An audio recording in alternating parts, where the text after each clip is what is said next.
on the show with us, and I've been watching your channel and your talks for a while now, and they help keep me grounded while I'm doing work in construction, Mm-hmm. and it's very valuable. And what I would like to start us out with here is kind of something that's kind of funny is whenever you agreed to come onto the show, I was tempted to get onto the community chat and type to my audience something along the lines of, okay, guys, everyone on their best behavior. This lady's coming through. And then I realized, wait a second, this woman was born in what year? I mean, 1947. she has seen things that we have only read about, and I don't think there's anything Hand me a out there pillow. that could probably have you phased, especially being somebody who has once upon a time left civilization behind completely to Uh-huh. live in the mountains with Yes. gurus. And Yes. if you don't mind me asking, it was Kriyananda who Right. sent you from the mountains to Silicon Valley to Yes, he teach. did. Yes, he Tell did. me, tell me how this was inspired and how that went about happening, if you don't Oh, that's a, okay. The late 60s, San mind. Yeah, Francisco. I know it's history now. It wasn't history to me. It was my life. It's the right. beginning of my life. I was one of the first in my crowd to drop out of college and, you know, learn to meditate and actually get in a Jeep and head out into the woods thinking that was the answer. Right. Um, Flailed about doing that for a few years, end up back in San Francisco. And where I was at that point was, by that point, I'd started reading books. Hmm. I was reading serious Indian philosophy Yep. through Swami Vivekananda, primarily a disciple of Ramakrishna. They're both from the late 1800s, passed Ah, from this world. So I'm looking at them after they're gone. right. Then I start reading. My interest is not just to think about it. I want to radically change the way I'm living. Right. So I'm living in an apartment in San Francisco. I, had a nice view out the backyard. I remember standing at the window thinking I was going to probably lose my mind if I didn't figure out how to make this concrete instead of just Right. ideas in my head. Because every day I was just living like everybody else was living, and that's not what I wanted. I read about Himalayan yogis, out in caves, Milarepa up in Tibet. I read about Christian Protestant missionaries going out in the middle of jungles, converting people, and Father Damien taking care of the lepers, Catholic nuns. I was raised Jewish, so the Christian side of it was a little hard for me to. I I couldn't see. exact. I couldn't exactly go into a convent, but Wow. I was absolutely desperate. I mean, really desperate. And then into that, a friend of mine says, real simply, I've met a real teacher and I think you'll like him. Okay. And as it happened, I live in Palo Alto. It was just 2 miles from here. He was speaking at Stanford University. Stanford was the school I'd already dropped Well, out of. So this was like my whole destiny. It well, was all that right was here. that was meant to be. I mean, Yeah, it was meant to be. yeah. And he walked in. He was 42 years old at that time. I was 20. No, he was 41. I was 22. Hmm. He walked into the room. He hadn't said a word, and something in his consciousness communicated to me.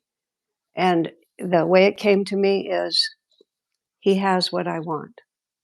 And he Okay. and he was the first person I had ever met in my life that I felt was living a life that was the life I wanted to live. I see. And That that was basically that. And right. and he was starting a community up in the mountains, about Uh, 3,000 feet in the Sierra Nevada. amongst Oops. this room of people, Uh-huh. how did it become you Hmm. that was the one to carry on this legacy? Well, I'm not the only one, is the first Oh, thing. okay. I'm part of a large community, and there's, well, thousands of us around the world, Of course. and a few of us are more public than others. But, Right. I see that. yeah, you know, um, everybody has Well, a certain I karma, you know? right.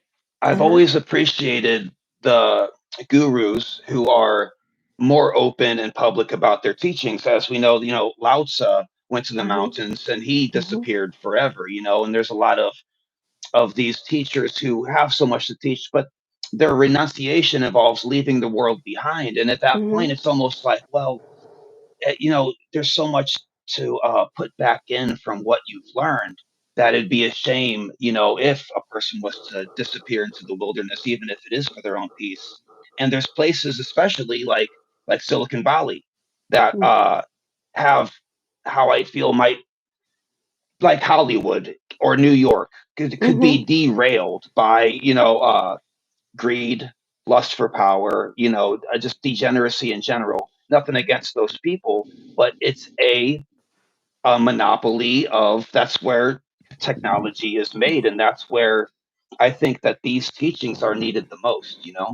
Well, that was you and Swami Kriyananda agreed on that point. I He see. felt he felt that he felt that the teachings that he was versed in from his guru Paramahansa Yogananda and I through them is the answer for it's the answer for the West. It's the Hmm. answer for this particular time. It's the answer for people who are creative and energetic and recognize that Right. that this world is not what it seems. I mean, the tech innovators have many of the qualities that spiritual people would have because they think Right. outside the box and Hmm. they see what isn't obvious. Right. Yeah. And it was Steve Jobs. Hmm. I mean, this book changed his life forever. Yep. And speaking of which, didn't notice a couple yellow tabs I here. do see. I'm coming for you. I got questions about this. I After we spoke on the phone, I smashed as much as of this bad boy as I Uh-huh. possibly could. But Uh-huh. before we get to that, though, so the I have '60s I are have I have something to say first though. please. When you said the guru goes away and he disappears from society, he disappears from sight. But if you take into account the influence of consciousness and the degree to which consciousness is really the force, consciousness is not limited by physical proximity or by physical distance. And so sometimes the greatest masters or great masters, their particular destiny is not to be known or I not to be see. seen. But that doesn't mean they're not Right. fully participating. Yeah. Yeah. Well, I mean, that where it do you makes think people sense. get where do you think people get their ideas? Where do they get their ideas? A common theme on this channel, and Yeah. it's been about 3 videos now that we've mentioned it, is that multiple people will have the same idea on opposite sides of the earth at the same time and issue patents at the same time. And I listed a big list of these once upon a time. And that is fascinating to me because there's an egregore taking place. We are entangled somehow or another. And there's a lot of hypotheses as to where this comes from, whether it's like a supernova star system with electromagnetic uh, waves coming to Earth, or the center of our galaxy, as you had mentioned, which I would love to ask you about, having the source of that, what I call that gravitational, that force has an effect on everything around it. And it makes me wonder, I mean, even without the multiplicity of synchronistic ideas, where do these ideas come from at all? Because sometimes I swear I feel like an idea has me.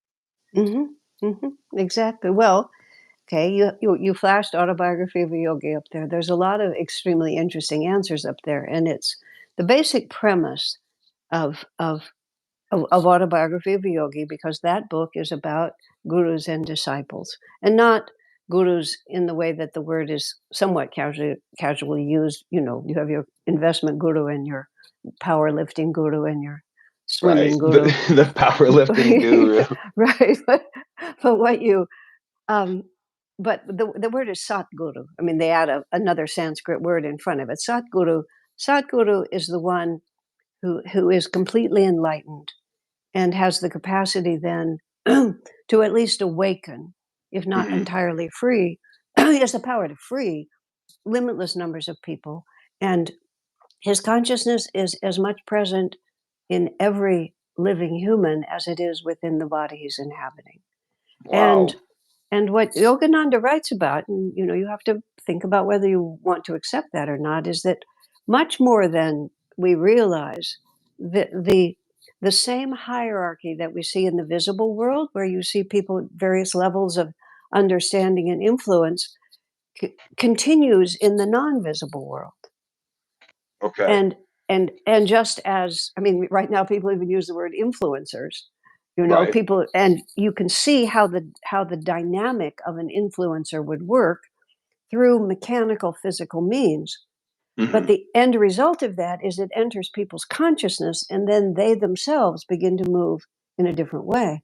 So Right. the fundamental premise of enlightenment in the highest sense is that one continues to serve and to influence, but on a larger and larger scale, and in a more and more subtle way, Right. which leads to ideas like this world is not really random. It's being guided, Right. not really by presidents and prime ministers, but presidents and prime Thank God. ministers, well, thank God, but they're being influenced also. Yogananda made some very startling comments. He specifically, and here's one, if you just want to start by bending our minds a bit.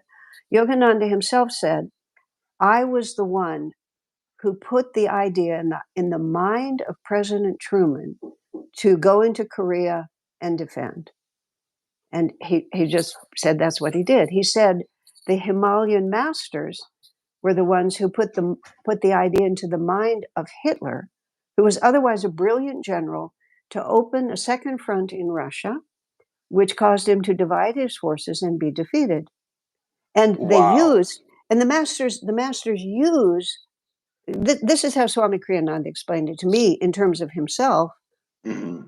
that you project the thoughts, and those who are trying to be in tune with you, because they don't invade your mind. If I am asking for Swami Kriyananda's guidance, and he projects a thought to me, and I resonate with that thought, Right.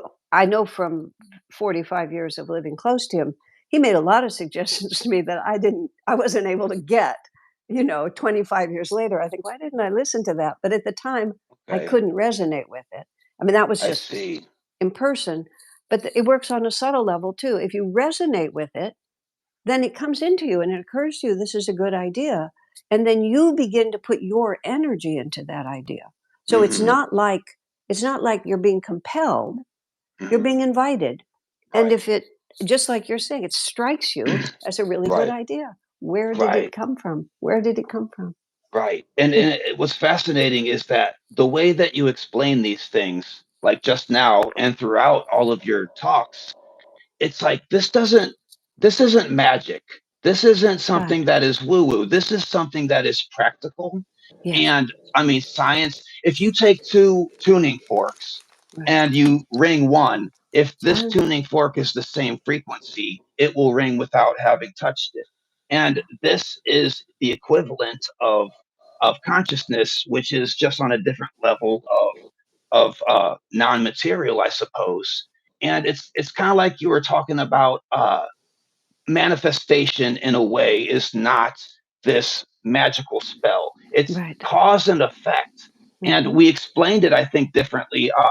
I was listening to you talk about a man who his wife's boyfriend. He figured that if he Mm-hmm. just disappeared, Mm-hmm. his problem would be solved. Oh, the So wife's the boyfriend, right? Yeah. right. So he would kill him, right? Right. And the cause and effect, obviously, he's much worse now. Right. Whereas if he was to instead realize, if this problem was gone, how would I feel? And then Right. once I feel that way, how would I act? Right. Well, do that. And Right. then cause and effect does not have to be linear. These No. are cycles. And by acting that way and becoming that, literally, you will solve the problem that way. And so it works in reverse. And I think that was a beautiful way of explaining that. Excellent. Excellent. Right, Uh-huh. act out the results, and Yeah. then the cause will take care of itself. Well, all we ever have any mastery over, and even that we struggle to have mastery over, is our own consciousness, our own Yeah. reaction to things. But the single thing that defines all our experience is our own consciousness.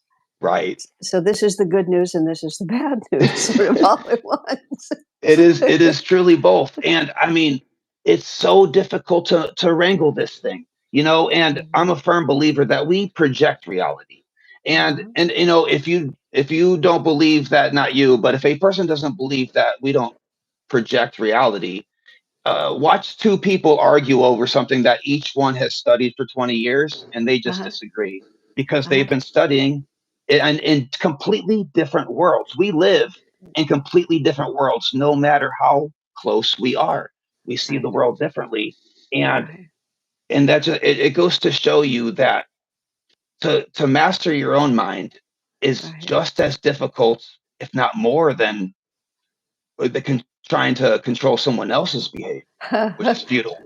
Well, there's also one thing to recognize is that mind and heart are very closely related.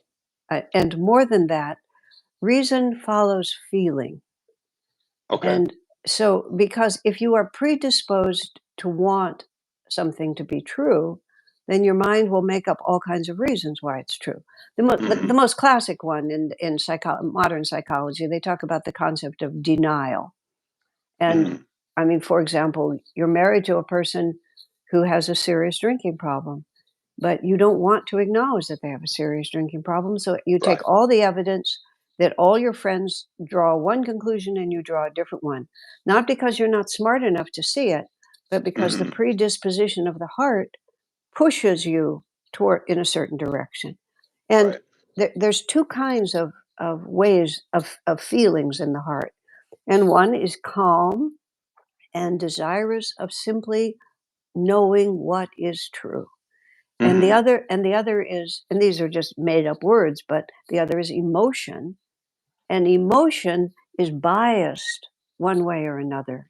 Always. And its happiness or its suffering, um, it depends on whether or not it gets what it wants, or whether something it doesn't want is imposed on its likes and dislikes. So in order for the mind to be clear, in order for the mind to be calm, it's the heart that has to be calmed also. You can't Right. just think your way to it. You have to also ask yourself, what am I feeling and why am I feeling this?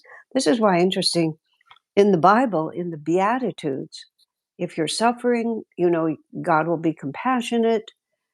If you forgive, God will forgive. If you have a pure heart, it says you will see God.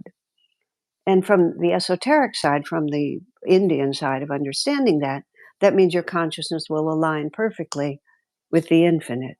Hmm. But it's the purity of heart that gives that to you, meaning that the heart is no longer wanting or rejecting.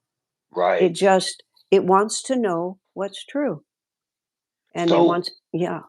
I I mean, I've got preferences in Mm, the world, you know, and those mm, preferences are going to cause me to have a good day or a bad day, whether or not mhm, they are met. And it's not arguable that if those preferences were not so idolized, I would have a much more sustainable core of mhm, my person. mhm, But man, I tell you what, there's things that I like and things that I don't like, and it causes a rift in my creativity, mhm, how I treat people, how I mhm, treat myself, mhm. and I cannot, for the life of me, find a way to allow myself to be without that desire. In fact, the closer I get to it, the more I realize that I'm just desiring not to desire. And it's the same thing with selflessness. So in the Bhagavad Gita, he tells, he lists the things that make a man divine, and then he Uh-huh, lists the things that make a man earthy.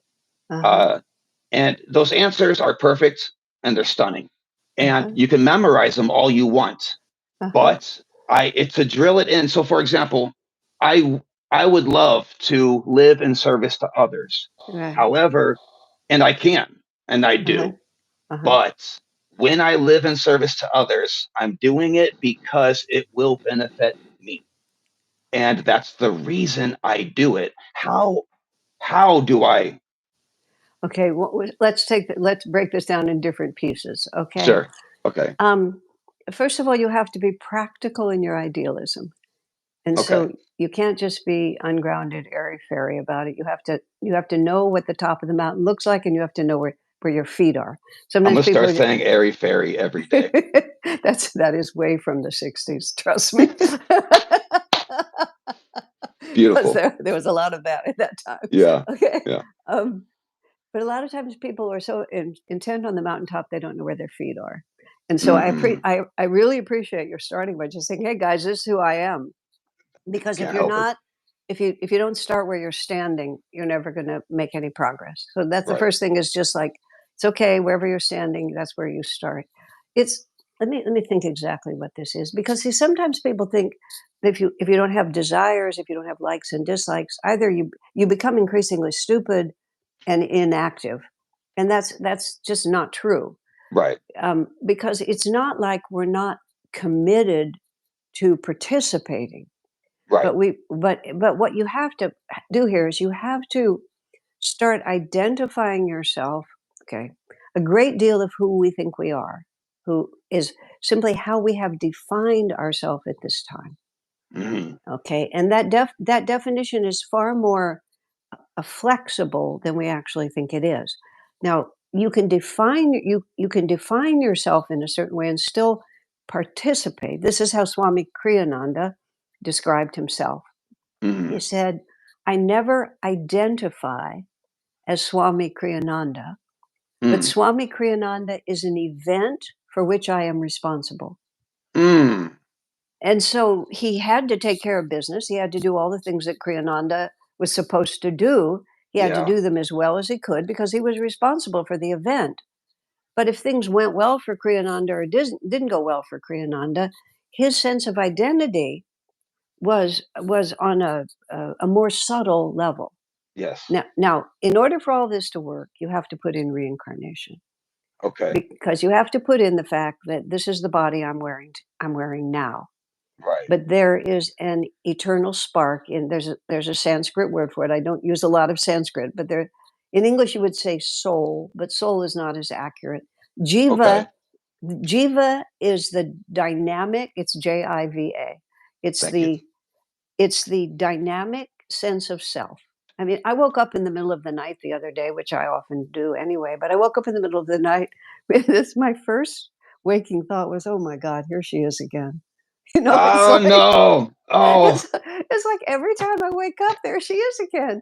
Like, Yeah. why doesn't she just find something else to do? She's always there. We're speaking the same language. Oh Lord. Yep.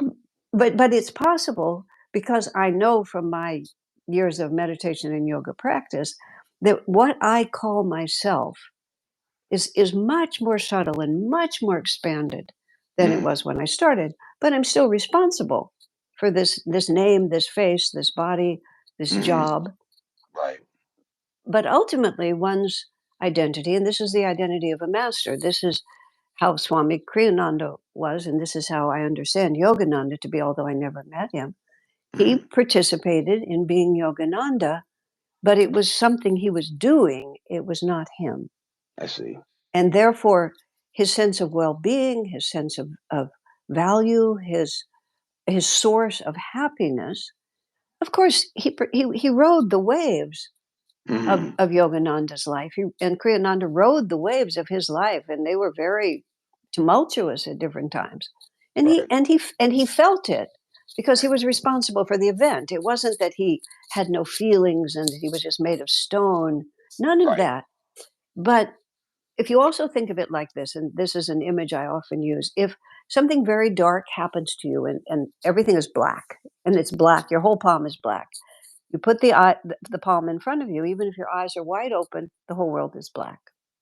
If I put it to the camera, it gets really huge, and that's not what I want. But if you put it out in front of you and you can look at it, the black is still the same size, Yeah. but it exists now in a field that is much larger.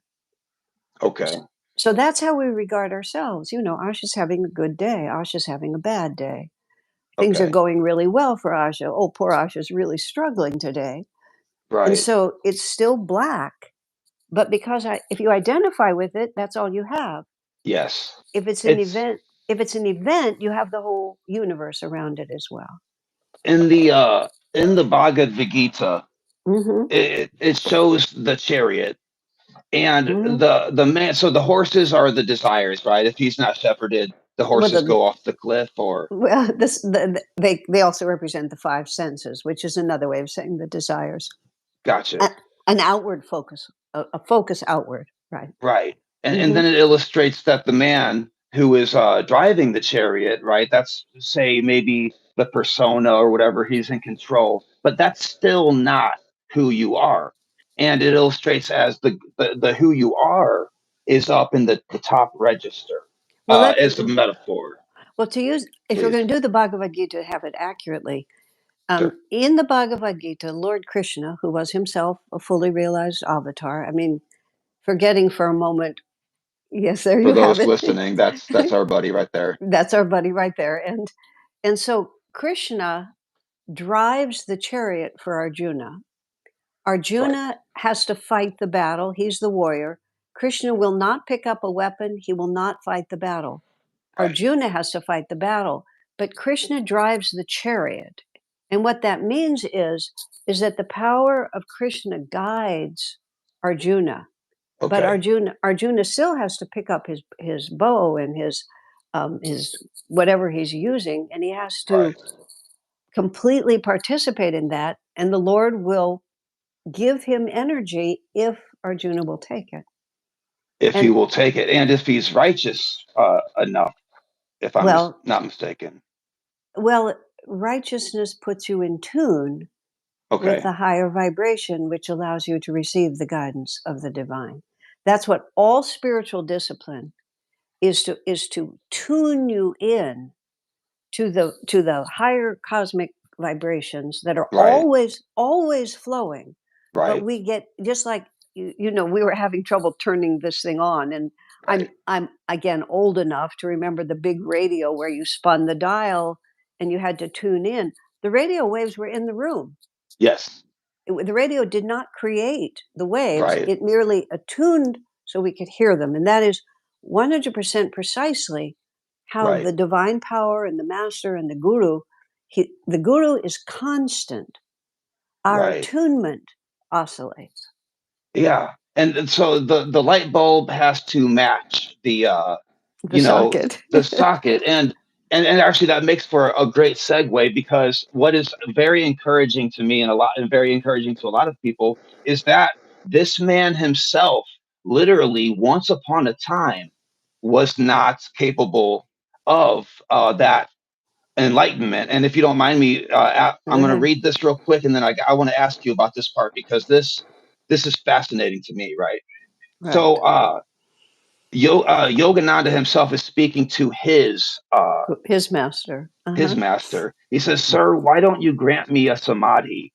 samadhi, like it's a handful of Skittles or something?"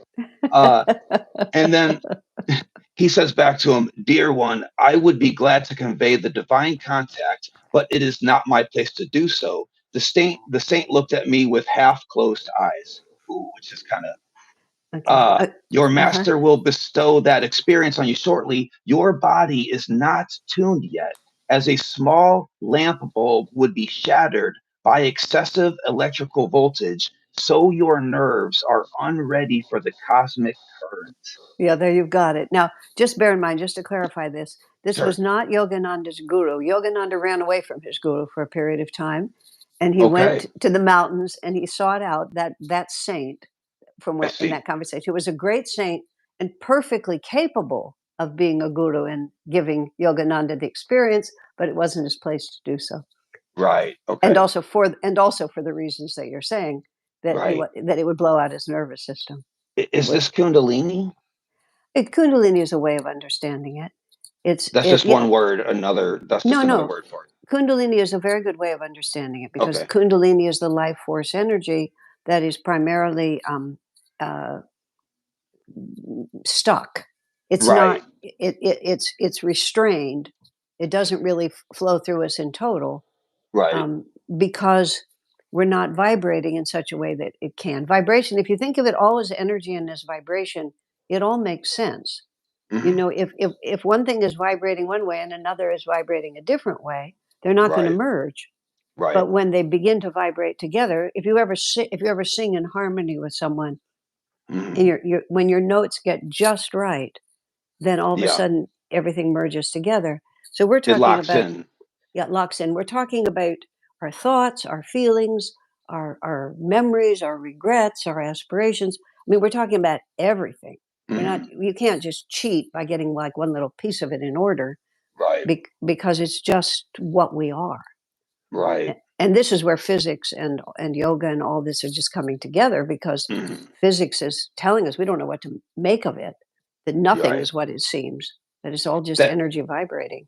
there's no physical matter. Yeah, there's no And physical matter, right? yeah, and as clear as that has been made by both religious scriptures, Right, the esoteric in general, and quantum science, it's right. blaringly clear. But the human mind doesn't quite let that sink in. It won't let it happen. I mean, for some more than others, of course, but it, I've noticed that if you can accept that, things become a lot that not having desires, for example, or really stark preferences become easier once you realize that there's no physical matter. It's just energy, and we are indeed projecting that energy based on our expectations or All of that. how our state. And you see, your energy creates magnetism because it's not static. Energy is always moving. And Hmm. so you're using the word projecting, which is one way of putting it. The other way is also that we create a field of energy, and the only things that can merge with that field of energy are the things that match that field of energy. Right. Right. So the and the other part of that is uh, oops, just went out of my head. Well, Happens to whatever me. the other Yeah. part of it was, we'll have to think about in another minute. But so it comes back to what we were saying at the beginning, which is Yogananda makes very, very, very bold statements that take a while for us to Hmm. understand. He Right. said, circumstances are always neutral. How whether you receive them as positive or negative depends entirely on the predisposition of your own consciousness.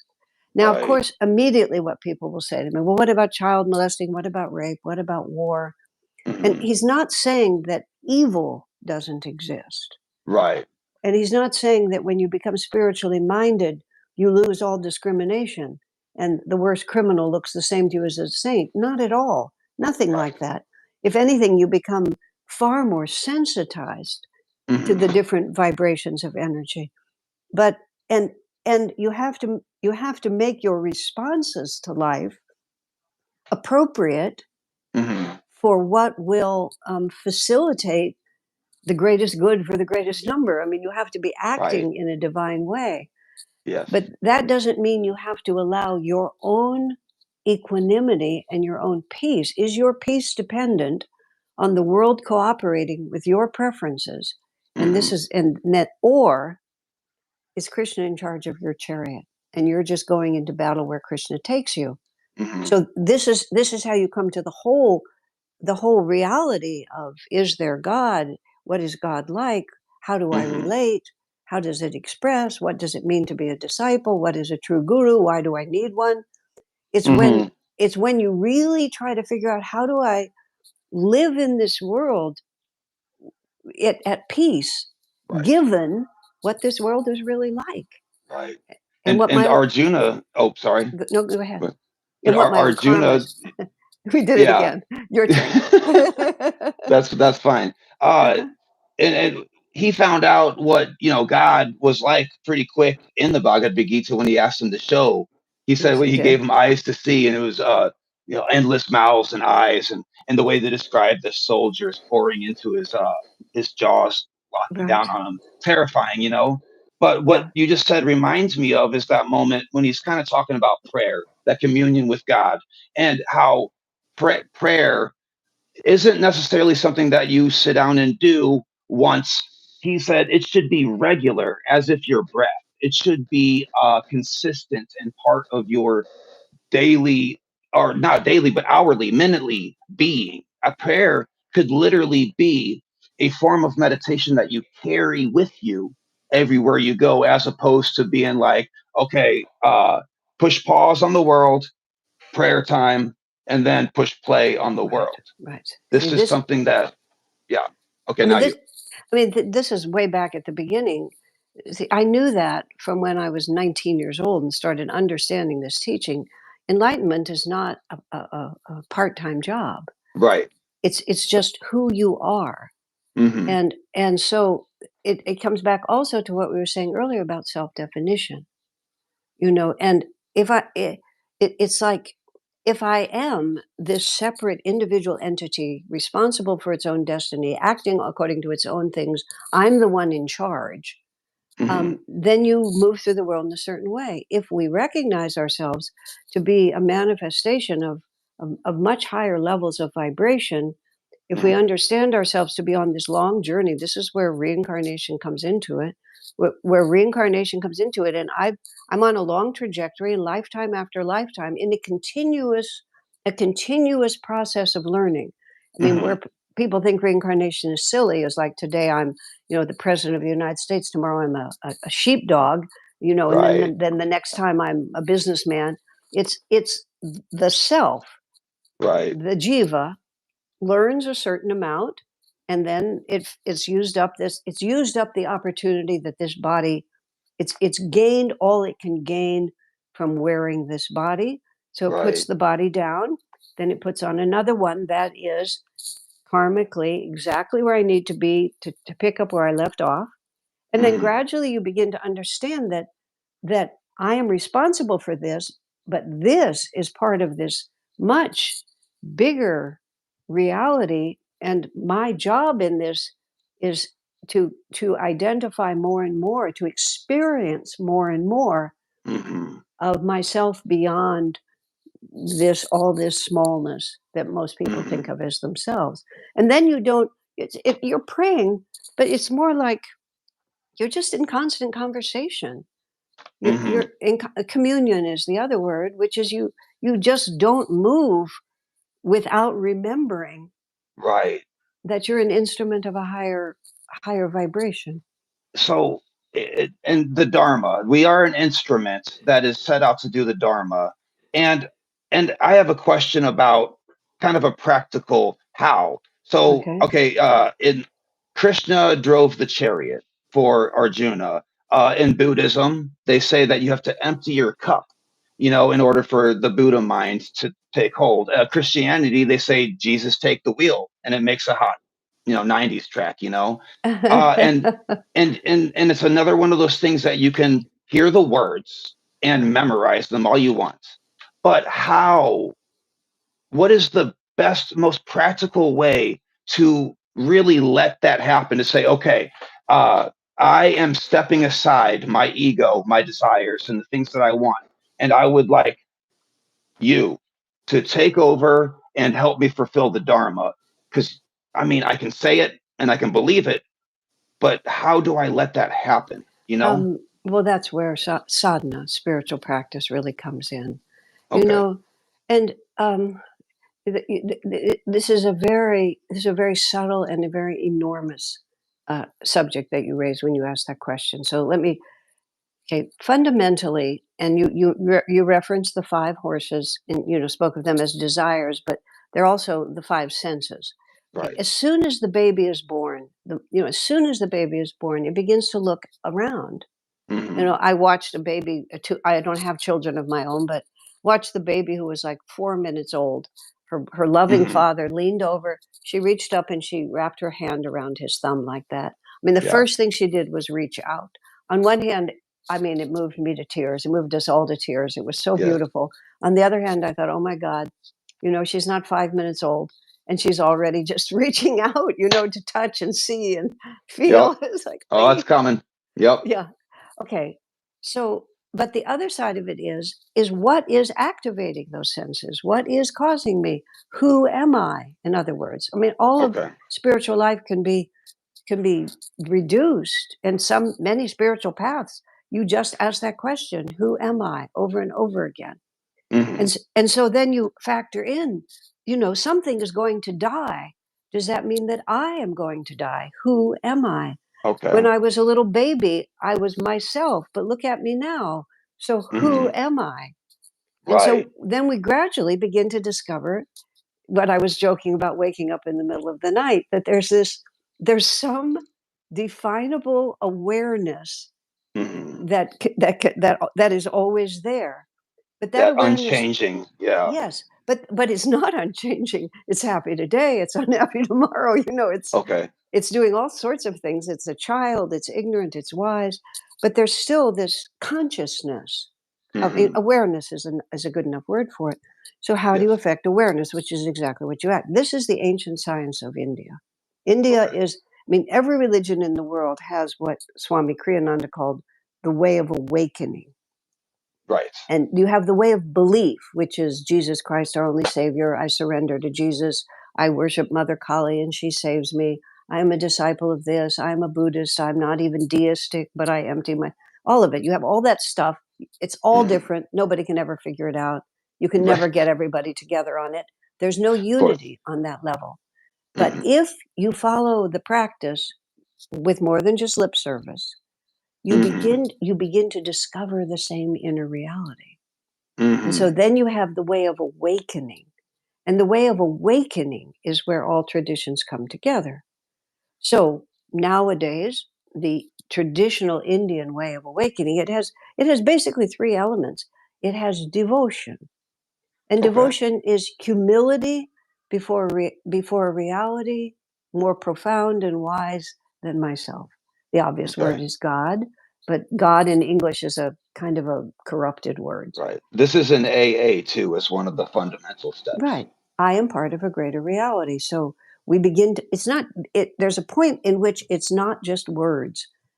Right. You start with words. Basically, you get a theory that seems to be true. So you conduct the proper experiment to see if you can get the right result. So the theory is, I am part of a greater reality. So we start looking at our life, or however they put it in AA, I surrender to it. You start experimenting. What if this were true? How would this explain what I'm experiencing? And then one becomes, so there's that devotion. Then one becomes interested in living more, exploring that inner world and not always living in the outer world. This is where meditation comes in. In meditation, you close your ears, you close your eyes, you close your mouth, you sit still, you cut off all the senses, and you find out what's left. Right. If I'm not engaged in the outer world, is there any inner world? Now, if you just close off your senses, they tend to get trapped inside there with you. So you need to learn methods of exploring that inner world, just like the child learns to read and write and play the saxophone or whatever it does. You learn techniques, and you start with the breath. Almost all meditation starts with the breath, because wow, what is the consistent reality to life itself? It's breathing, isn't it? And also, nothing can take your breath away except death. But you always have your breath, and if you pay attention to it, there's a tremendous close relationship between breath and your state of mind. Yeah, and this goes back a long way. Pneuma, prana, it was described many different ways. Spirit, in very many ways, is the breath is considered like that which is closest, the fifth state of matter. Again, And so, meditation on the breath is usually where people begin, because it's so simple. And there are, and in the tradition that I'm in, Yogananda's tradition, we have many courses that take you very systematically through a series of different techniques that you practice for a while.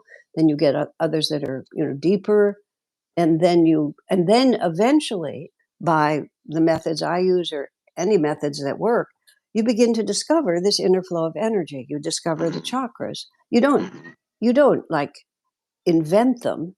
You discover them. You experience them, and then all of a sudden you realize that the outer world is just basically a shadow of the inner world. Right. Now that gets to be existential, I think, Very, for some very, people. That very, very. realization can be as beautiful as it is frightening. Absolutely. You said it. Uh, You said it. so there's a subtle way, I think, to approach, because we've all heard of people who had involuntary Kundalini Right. awakenings, for example, or enlightenment happens spontaneously when they're not ready or not tuned, and they causes a schizophrenia or a psychotic breakdown, sometimes a midlife crisis, or whatever. Are there any wrong ways to meditate, or I should rephrase that? Is zazen the one and only, or like a child learning saxophone? Is there many different ways to get a, because people are different, you Right. know? Um, it's better to go to some recognized tradition and learn some proven methods. It's Mhm. better to be in relationship, inwardly or outwardly, if possible, with others who've had more experience than you. Okay. If you're learning to play the saxophone, you might be able to get some nice notes out, but you can develop really bad habits. And farther down the line, they're not going to serve you. Right. And this is where meditation alone, I said devotion. And what devotion also makes you is it makes you humble. Hmm. Devotion makes you humble. Because if I'm doing this and look at me, I can do this, look at my power. And we're taking credit to the egoic self, the egoic Right. aspect of ourselves, because the ego is also your friend. It motivates you, but Right. you're taking a limited identification and giving it more power than it has, and you're Hmm. creating tension, and that's a problem. But if you have devotion and respect for those who are wiser and for the path that you're following, that will help protect you. And it will also give you a protective vibration. And if you're Hmm. also using techniques that are proven, you're less Hmm. likely to get yourself someplace you don't want to be. Because Right. what we're talking about is we're talking about accessing an enormous amount of power. Hmm. And people access power for many different reasons, not all of them uplifted. Of And course. there's many ways to access power, but it doesn't, it's not harmonious. The third element, which I need to say, is selfless service. So that Right. we're not only are we accessing power, but we're doing it with humility, and we're using what we have to help others, all of Hmm. which helps protect you from Right. negative realities. But overall, meditation is not dangerous, and the incidences in which things happen, there's often a lot of reasons why they happen, and they're not often as A to B to C Hmm. as they might be. Right. Sometimes they are, but one should not refrain from practicing meditation out of fear of positive negativity, Right. because there's so many ways to keep that from happening. Take Right. some good solid meditation instruction. Oh, here's the last point that's important. Hmm. It's hard to evaluate a technique or a teaching or something when you don't know anything about it and you're not on the level of the people perhaps who are presenting it to you. You don't have their experience. You Hmm. should look at the people who are presenting it, because they are the result of the practice. Right. And if you want to be like them, then Hmm. follow their practice. If you Right. don't want to be like them, go to a place where you want to be like them, because that's who you'll It, become. it's almost too simple. It's You almost too know, simple. it's like somebody might say, don't take advice from somebody who you wouldn't want to walk in their shoes, Right, right. and that's perfect. Yeah, So yeah, in order to empty that cup and to be able to give selflessly, actually selflessly, actually. without saying by doing this it's going to benefit me one way or another, meditation is going to calm the mind enough to a certain point that you have access to, I wouldn't say reasoning, but sort of a undefinable, uh, We'll call it higher intelligence. causal intelligence. That's the word you want. It gives you access to Yeah, a higher intelligence. Right. right. An Exactly. intelligence that can't be defined, that Right.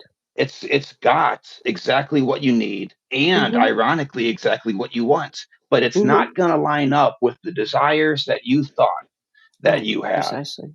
And I think that is very important. Well, but not always, not categorically, because many things that we want because it's the appropriate karmic experience for us. So we're born with a great desire to succeed in business, even, to even do things that you would not think of as, quote, spiritual, but to succeed in business and become very wealthy, to build a beautiful home, to become a great singer or a great actor, because that you're being impelled from the inside to do that because it's your karma, which is you need reincarnation, you need karma, and you need the chakras. And those things will begin to tell you how the whole system works. But karma is a necessary experience for you to learn the lessons that you need to learn. So that, see, it's let me find the thought that I want there. It becomes an experience. It's not like you're just always disciplining yourself. It's like you put something down because this is so much more enjoyable.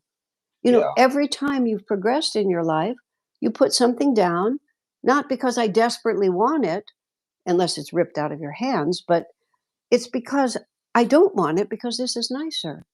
A person who, a very accomplished athlete, does not enjoy working out every single day, but he works out every single day because on a deeper level, it gives him what he wants. So he forgoes this because this is a greater pleasure. Right. This is the art of sacrifice before pleasure. Well, am I saying that wrong? I'm not sure. I'm not sure what it means by that. Did you mean in time or just at in the time, altar? right? So because so many of us choose pleasure now, and then the sacrifice finds exactly. us. And the Whereas if we sacrifice finds us. choose, right. But it's no point in talking theory. It's just no point. People will do in the moment what they think will make them happy. And even if later it's proven to be a really dumb idea, it seemed like a good idea at the time or you wouldn't have done it.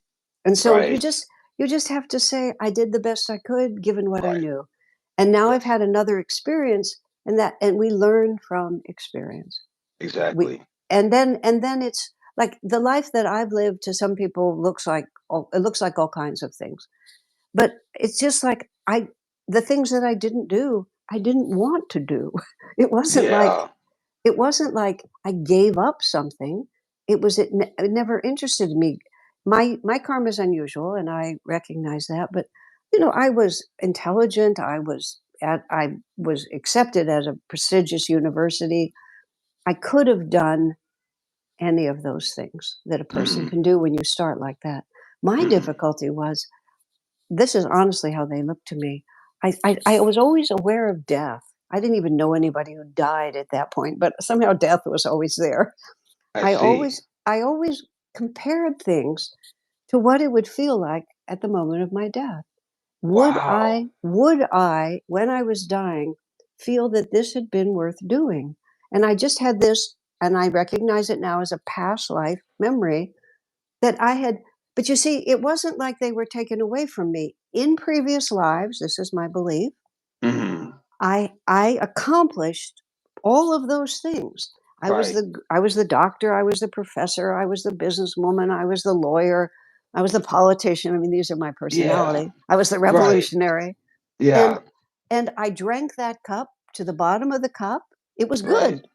But when I finished, I was still thirsty. So what you just said is something, it's one of those things where I can just tell it's going to stay with me for quite some time. When you always think about the time at the time of death, will that decision have been worth it? And that could be single-handedly the best way to define whenever a person feels stuck, there's a fork in the road. Which way do I go? Reflecting on death, as dark as it is, might be literally just bring the clearest answer to the most pickle of conundrums by reflecting, okay, on the moment of death, which one of those forks in the road is going to serve the world the best? And think of it also this way. when you pass from this world, as Swami Kriyananda put it, nothing happens. The same Okay. one who wakes up in the night and is still there, Right. as soon as when you die, you're still there. I mean, this is what Right. all the near-death experience people have been teaching us, that you Right. don't you the cat's I okay. had no. Could you hear him the whole time? No, I couldn't. Okay, good. All right. But yeah, nothing changes at death. Nothing. You are you. And all that you have is your consciousness. All Okay. that you have is who you have become inside. Okay. And in terms of, are you kinder? Are you more compassionate? Are you more angry? Are you more disappointed? Are you Right. more fulfilled? So when you're at the question, you have to ask yourself not only what will it bring me in an outer way, but what will it do for my consciousness? Because Yeah. that's the point at the hour of death. This What will my consciousness be? this brings me a concern. Okay. And by the way, I want to get to the Yuga cycles because Okay. everyone's real excited about that. But Okay. I like to think that the moments of death where I am in my heart, like Mm-hmm. when they weigh my heart against the feather, is going to be where my heart is at the moment of death, so that maybe I got a chance. In the Bhagavad Gita, in the Bhagavad Gita, it states that it is an accumulation of your entire lives. And oh boy, I mean, how many times do I got to do this?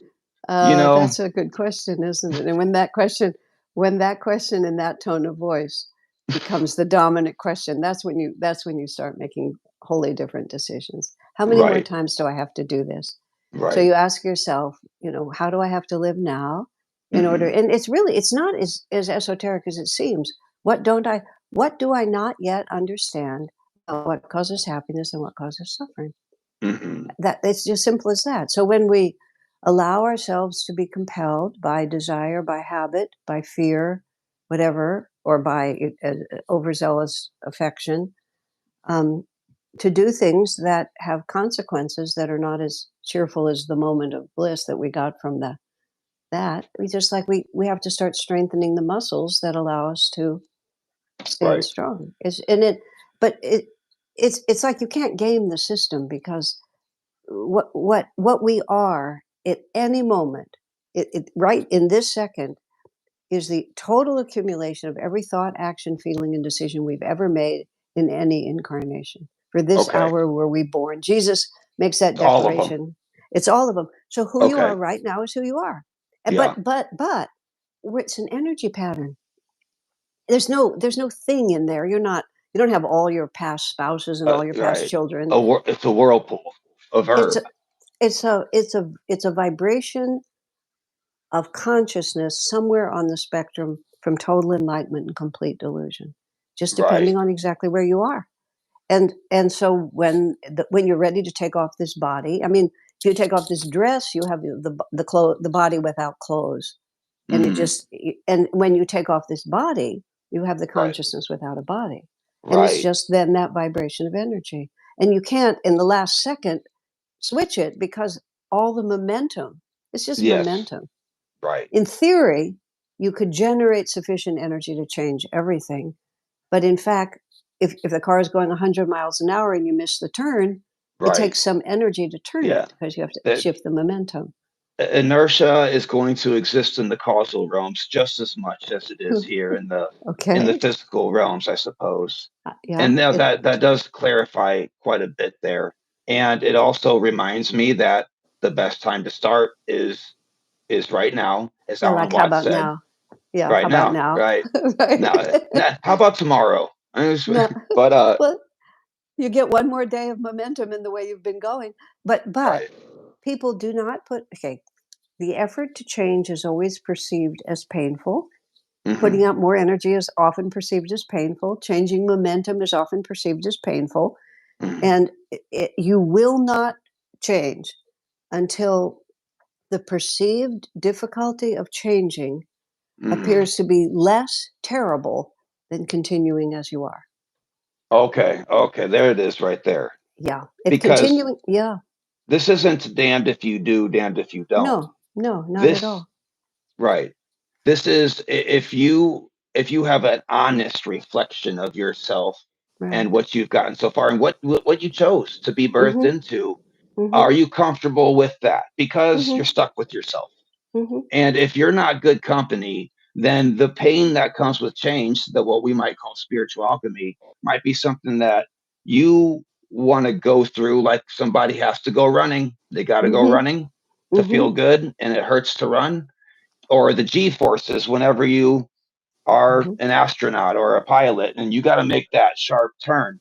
And that turn is going to take you to the destination better than this going straight was, but that change in direction is going to sting.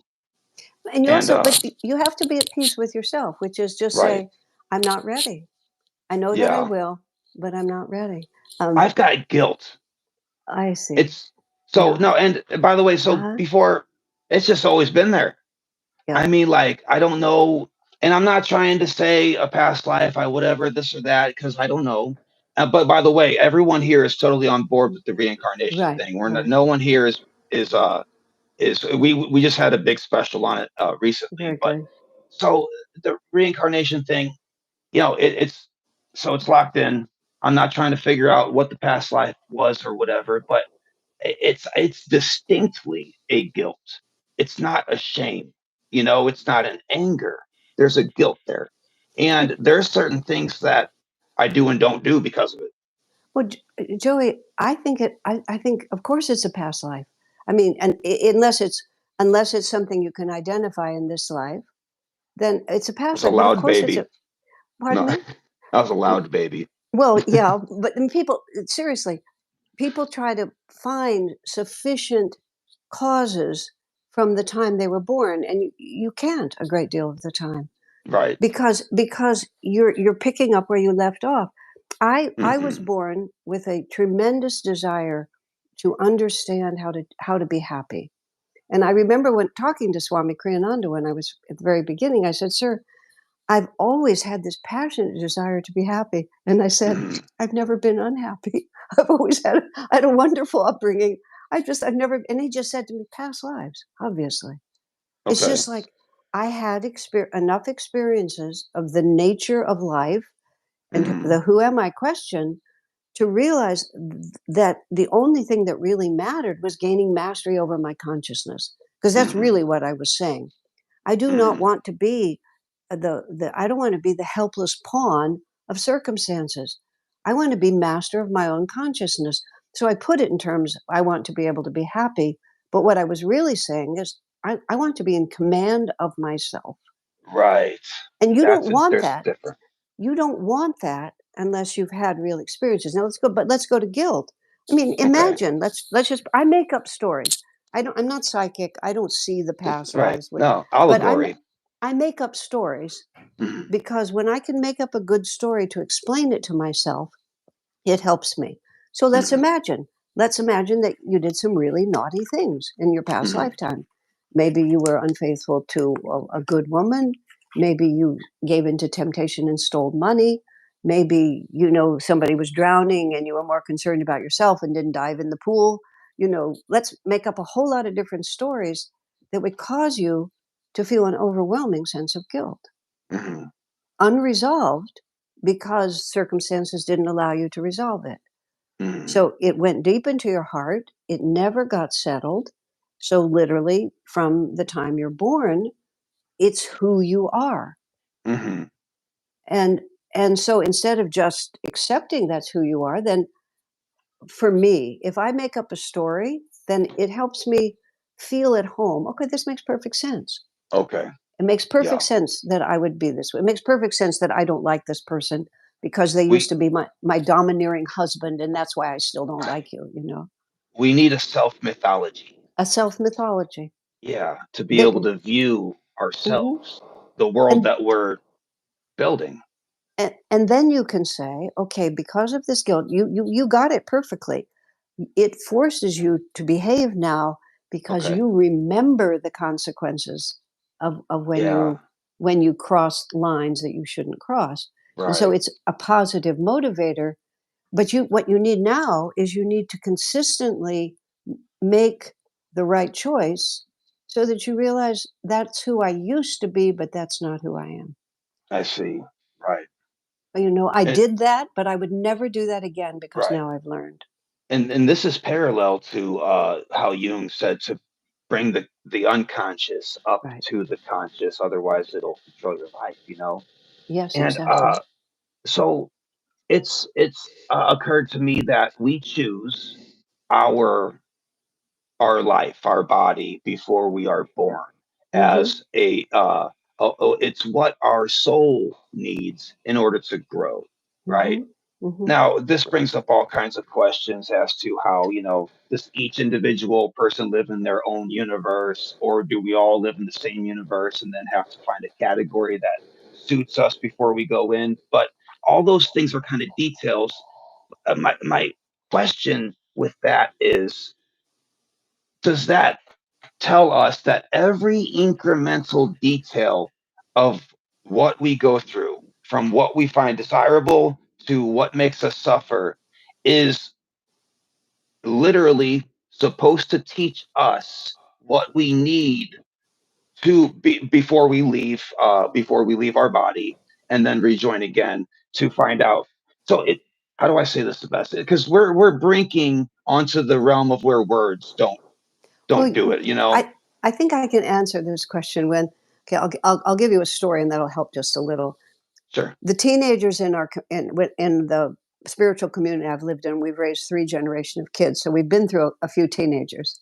Gotcha. And because you have reincarnation, because you choose it, that whole philosophy. So when a mother says something to a teenage child that the teenager doesn't like, and the teenager says, "You're a terrible mother," and the mother says, "Too bad you chose me." Then, Right. then the teenager goes, to another confidant in the community and says, I mean, this literally happened. I didn't. Yeah. Why would I have chosen her? She's such a jerk. She's a terrible mother. I wouldn't have chosen Right. her. So Oh then no. then the person who's asked that question goes to Swami Kriyananda and says, "What do I say to these kids?" And Swami's Yeah. answer was very specific. He said, Uh-huh. you don't choose every single detail because Okay. you can't control it to that extent. And for example, you might have been born to that mother because you wanted to be born to that father. You might have Okay. been born to that family because of a younger brother. Okay. And it's these, is it the Venn diagram you say like that? Like Yeah. you overlap Right. with the younger brother. The younger brother brings the mother into the picture. So you actually Okay. get the mother too, but it's the brother that really counts. Now these will add to our karma though. Well, not necessarily. You have to think of it like this. Like what Okay. about this situation really belongs to me?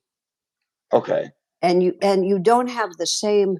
I mean, you have some small karma with it, but it's not. You can't. If you deal with the big issues, the little issues will solve themselves. You Well, just kind yeah. of.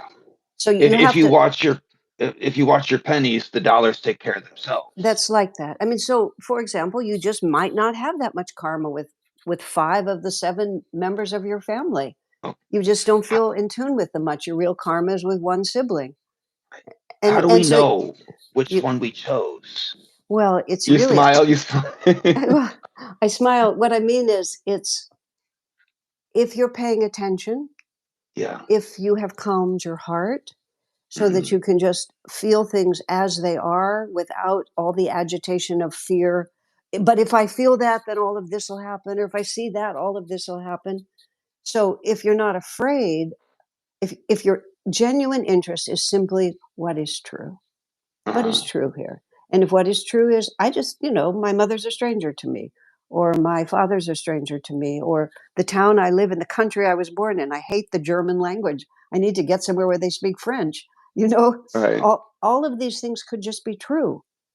And you were there for one reason, but the rest of it just doesn't mean anything to you. Either you have to reject it, or you can just be indifferent to it.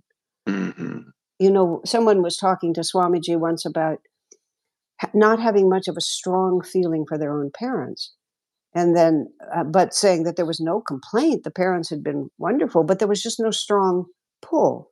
Swami Okay. gave several answers. He said, well, sometimes if you have a particular destiny, especially if you have a spiritual destiny, you may actually be born into a family where you don't have much karma, because Okay. you don't want your life to be defined by the family you were born into. You I just see. get a body that was good enough so that you could go off and do what you were supposed to do. Or you may just know that I have to take care of this mother and this father. It's my first duty in my life. And you Yeah. can know those things if you have practiced Right. tuning in. It all comes after the practice. The It all practice comes is essential. exactly.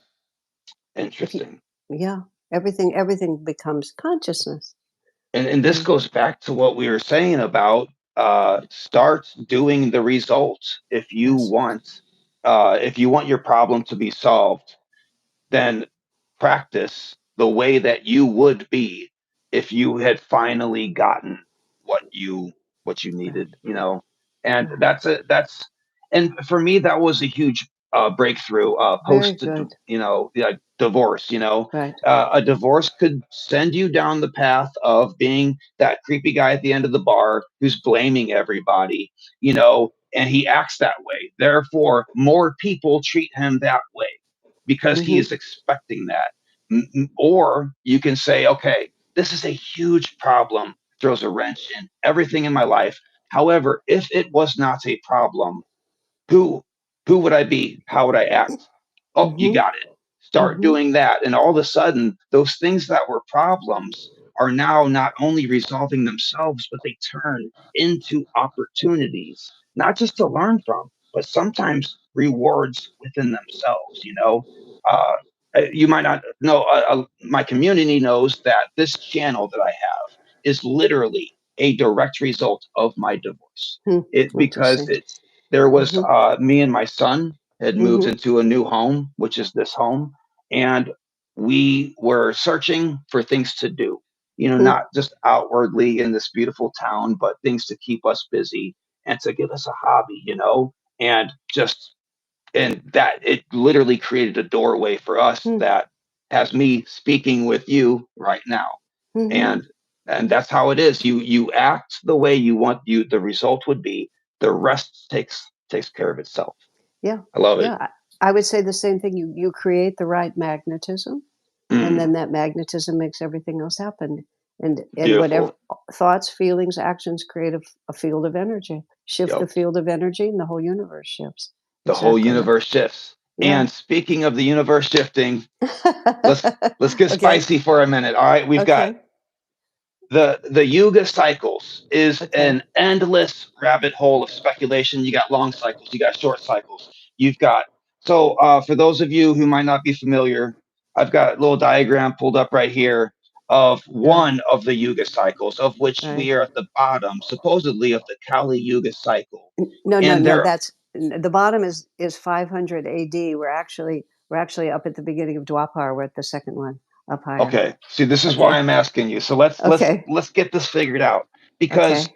from what I am reading, people of the higher yugas were responsible for pyramids, impossible things. Their bodies weren't as material, or at least they didn't perceive themselves as material as we do today. Their pineal glands were on fire. They were antennas to the divine. The gods walked amongst them, and not that they don't anymore, but they could perceive them. There's a million different ways to look at it and a million different rumors. I would love to have your take on it. That comes from this long line Yeah. of Let me. spiritual teachers. Okay. This is the ancient tradition of India as represented by Paramhansa Yogananda and his master Sri Yukteswar. This is Okay. all from Autobiography of a Yogi and also from a book that Sri Yukteswar wrote called The Holy Science. And the most Okay. comprehensive book that I know about the Yugas is called The Yugas, and it's written by Selby and Steinmetz. That's the book. But Yes. and full disclosure, Selby has been one of my best friends for the last 40 years. So I'm a little Okay. prejudiced in his favor, but it's a good book. And so is Sure. Steinmetz. I've known both of them my whole life. Okay, going Perfect. forward. But the ancient tradition is that our Earth itself, and this is okay. This is an astronomical phenomenon, not astrology, but astronomy, a physical phenomenon. That our solar system, our whole solar system, we have a dual which keeps us in an elliptical orbit like this. And this Okay. elliptical orbit, because we're tied to each other, everything is in when you start getting with the planets. I'm no expert on this, but you have this gravitational pull and then all the different forces. So our whole solar system is making an elliptical orbit, which is moving us closer and then farther away from the grand central sun of the galaxy. Is how Central sun. This is the ancient tradition, somewhat corrected by Sri Yukteswar. And that whole cycle toward the center of the galaxy and away from the center of the galaxy is a 24,000 year cycle. And so it's 12,000 years of ascending consciousness on this planet, an apex of awareness, and then 12,000 years of descending. The nadir of the cycle that we're in now was in 500 AD. So 500 years after Christ, that was the bottom. And the four ages, Kali Yuga is the darkest age, and it's the age of matter, in which people, the perception on the planet is physicality is the reality. So they didn't have, they didn't have machines, they didn't have gasoline engines, they didn't have computer chips. They had horses, they had physical bodies. They could make a water wheel, maybe, but everything had to be physical. There was nothing subtle. So after matter, you come into Dwapara, which simply means second age, and that's the age where we discover energy. We transitioned out of Kali Yuga. 500 AD was descending, right? Now we're coming up the other side, and Dwapara Yuga is the second age. It started in 1900. Now, if you think for a minute about all the discoveries that happened since 1900, they're all related to more subtle forms of energy. All of them. And it's completely changed our world. Plus, now we have the understanding of the power of energy. But we're like 124 years into this, and it's a 3,600 year cycle. You are freaking me out as good. to so I'm looking at this and you are not looking at it, and you are saying these things, your energy age and how many years and how it lines up, and it's as if you're reading it. Well, because I have read it, that's why. Well, yeah, but I mean, and it just reminds me of how you give your talks without any note cards, and you go for 3 hours, and you and I'm sorry, I'm fangirling over here. Okay, that's all right. I don't mind. But please continue. So that we got the Dwarpa, okay, and then Dwapara it's called, but and then so we go the age of matter. Kali is the age of matter. Dwapara, every age going up is longer than the one before. Kali Yuga is 1200, Dwapara is 2400. The Treta, which just is the third age, is the age of thought. See, now we understand energy, but we're going to understand pretty soon mental power. We're going to be able to run the machines just from our minds without all the little computer chips, and we'll solve the lithium battery problem and all of that because we'll discover the power of thought. And then the last age is Satya Yuga, which is the age of truth, and then we will understand consciousness. And then we peak, though, and then it peaks, and then it goes down. And then gradually, as time passes, people begin to forget all that high knowledge. So that the pyramids stand there, but nobody can remember how they were built. So we're making up all these ideas about how they were built. But when we come up and we're at parity on the other side, we'll begin to discover what they knew, and it'll just be obvious to us. I sure hope so, because that's been such a mystery. And I so can't help but notice that the time as they increase follows a Fibonacci sequence. That it goes like the Kali, you have one. I'll put this up here. And this is kind of because we know literally all life is based off the Fibonacci sequence. We kind of know that. But for those of you who know the Fibonacci sequence, check this out. 1, 1, 2, 3, 5, 8, and then the descents. So literally time also follows the Fibonacci sequence. That is fantastic. Let me just say a couple of more things that are very important to understand. Sure, no, yeah. There are many, according to Yogananda, inhabited planets. So when you're in the astral world, you're out of the physical world. We're not earthlings. We just go to whatever planet. We go to whatever planet serves us. Now, Jesus was born in the darkest age, descending, because the yugas are just a backdrop for individual consciousness. So you can become an enlightened master in the darkest age. And even in the darkest age, enlightened masters come if that's the atmosphere that's going to give you the opportunities that you really need. But when the age is descending, so Jesus's disciples, they didn't try to change society because there was just no hope of it. So they went out in the desert and just meditated. They went into cloistered monasteries. Yeah. And in India, they just went up into the Himalayas. They just hid out in the caves. And so the freedom. How very lonely it would be to be an enlightened person in the middle of the darkest age. You're one with everything, so you don't really feel so alone. Right. Yeah. Okay. But so there's something very desirable, you see, about that. And then you just help on a vibrational level. When you're born like we were into Dwapara Yuga rising, we have to participate in society because everybody's the Dharma is to help and to try to transform society. And all the monasteries are emptying. And all the masters are coming out of the mountains because now is the time to add spirituality into society instead of just letting society fall apart and separating ourselves from it. But what this does is this totally changes our perception of what's happening here.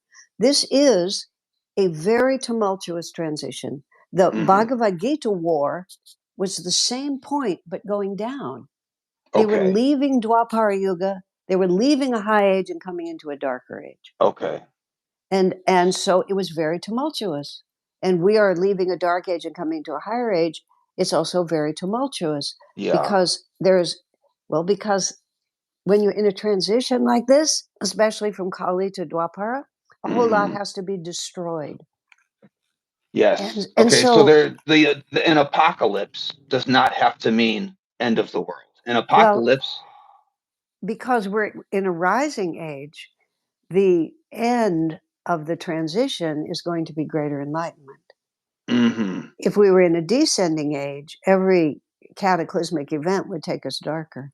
Right. Take the planet darker, because our destiny, if the Yuga cycle does not match what we need, we will go somewhere else. A forest fire burns because it's going to lay fertile ground for the new, and it's there's hope, and it's tremendous. Right. How long until we enter? And I apologize if you had already said this. What year is it? Is there a concrete line, or is it purely gradual? Sri Yukteswar, Yogananda's guru, put it very concretely. He said the transition. There's a what they call shoulder season. In the year 1700, Kali began to wane. In the year 1900, Dwapara proper really began. Okay. And now it runs for 2,400 years. But you can't just grip the edge of planet Earth and stay here. When your physical body dies, you go to the astral world. There's some people here who think you can. But, I know. But let me say that Yogananda did not say that we could, so I'll just quote him and I won't say. Perfect. So how long until we got Vimanas? When is and I'm going to say it wrong again. Dwapara. I'll keep trying. That's all right. Doesn't matter. Call it what the year? Yeah, the energy age, right? Right. What year do we enter that? Well, we have begun, but it's early. It's early in Dwapara. So right now, what we have is look at all the energy things that we have now. Everything is about energy, and it's just it's like a rock rolling downhill every day. Some new wild thing is happening with energy. At the same time, we do not yet have the refinement or the moral intelligence to use that energy properly. It's a good thing you're in Silicon Valley. And we have a lot of people who are born to destroy. Their karma is to destroy things. And Yogananda said they will. They're the forest fire. Yeah, there'll be a big forest fire, probably nuclear war. Oh. And however, how could there not be? There's thousands and thousands of nuclear weapons, and there's a lot of crazy people out there. Was the Bhagavad Gita, was there nuclear war? It's arguable, isn't it, whether there was or there wasn't. It was the end of Dwapara, so there could easily have been. There could have been lots of things, and there would have been, because it exists. People do not invent that kind of energy; they discover it. Right. So, of course, it could have been discovered repeatedly. It's a law of the universe. Right. And this world is meant to be. We're here because it's exactly the right thing for us. That whatever challenges we're going to face are just the right challenges. Otherwise, we wouldn't be here. Not in something as massive as this. How it will affect each individual who's on the planet now. And yoga, the purpose of all this. I used to be very, very pessimistic, but actually, I've been traveling a lot. I go to a lot of different places in the world.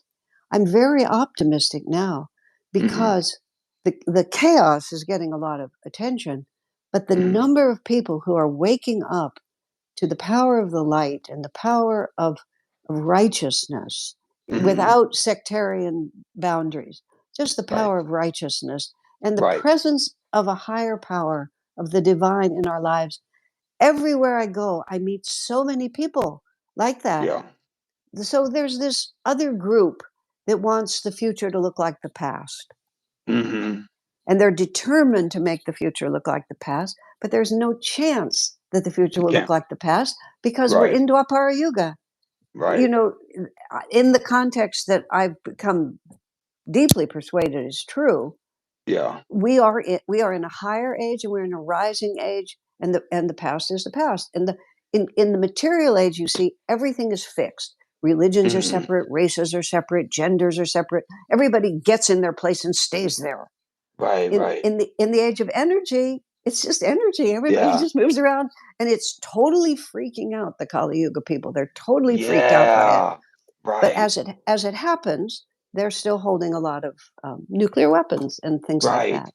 It's difficult for me to tell people that there's hope because we get the news.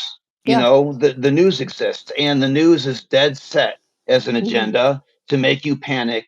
And the more you panic, the more you can buy stuff. And it's like, dude, no, the news does not reflect what's going on in the world. And I remember that, I work in St. Louis, and there's a newspaper in St. Louis, and it was everywhere. And it was a couple years ago, and it showed the St. Louis Arch, one half black and one half was white. And it said, it was a headline, St. Louis dangerous now, more divided than ever by race. And as I saw that, I looked, there's a guy behind me, there's a black guy standing behind me. We're at the gas station. And I was like, is that true? He was like, you wouldn't know it if you were here, huh? And we laughed. And it's like, man, so we need to put away a lot of the information that we're getting and open our eyes to, each other, and that's what's happened to me globally. Because I could name off, all the countries I've been in. What's your favorite? You know what? I don't actually have one anymore. When you don't have preferences, so no, not on that. When Swami Kriyananda, I do like the Spanish speaking world, and I do like everything. When Swami Kriyananda was alive, he was my favorite place, wherever he was. And his then once place and then when he died, which was 10 years ago, it all became the same to me. So and that's because I travel a lot. That's a good way to feel. But let me think what the thought was. There was one more thought I wanted to share. Sure. Oh yes, and this is very important. The way everything is created, in the way things happen, is that they happen in 3 stages: ideas, energy, manifestation. Okay, lots of people have ideas, and they have great ideas, but they don't put any energy behind their ideas. And so their ideas float, and they don't understand that if you want something to manifest, you have to put energy behind it. I believe, you work in construction and in architecture and all that. You have an idea for a building. You make a drawing, you gather money, you get everybody there. You put a lot of energy into it, and then you have a building.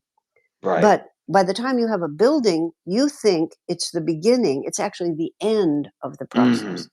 So where we are right now is that all this Kali Yuga energy still has a certain life force, but it's a dying dragon, because there's this totally new thought form. that is coming in, which is leading to the dissolution of all these differences, which is beginning to see people as all the same, and many of us are really putting energy behind those ideas.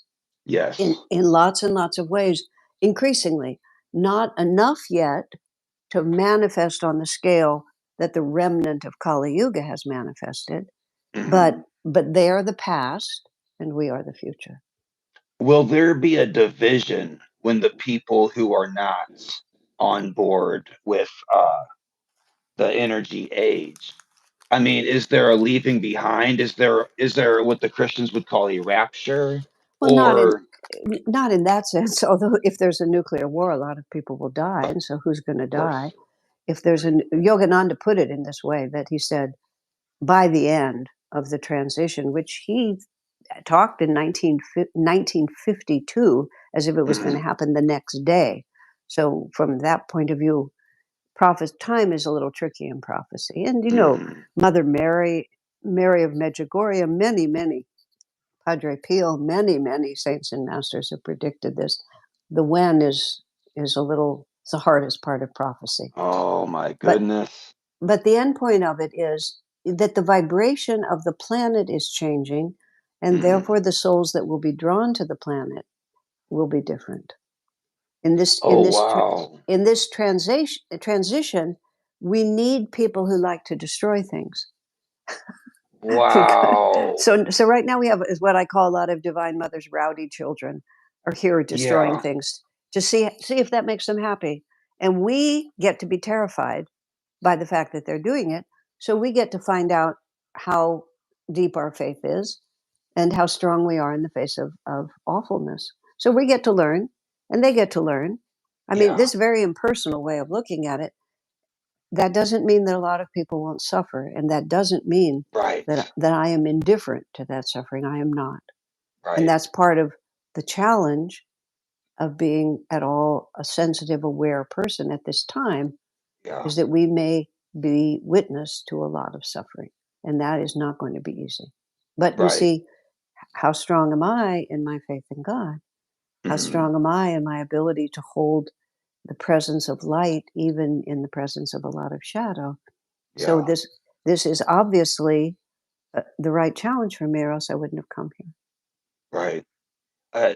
A big genre on this channel is alchemical, Right. And the first step in alchemy, whether it's a metaphor or not, is calcification, and that is the burning down of everything residue, and it basically it leads to the phoenix that can rise from the ashes, and the most suffering that takes place is from that core first step. And there is no turning lead to gold until that burning of everything residual has taken place. And I guess if you think about it, that suffering can now be beautiful if we see it in that context. And when we meet the people in this world who are sent to destroy parts of it, perhaps we can not control our anger or suffering towards it, because I mean that's a hard thing to control. I mean, I know you can, but by looking at it that they were sent here to do just that for a reason, we can accept it. Yeah, we can feel. You see, it in the world that I live in and have been, devoted to for more than 50 years.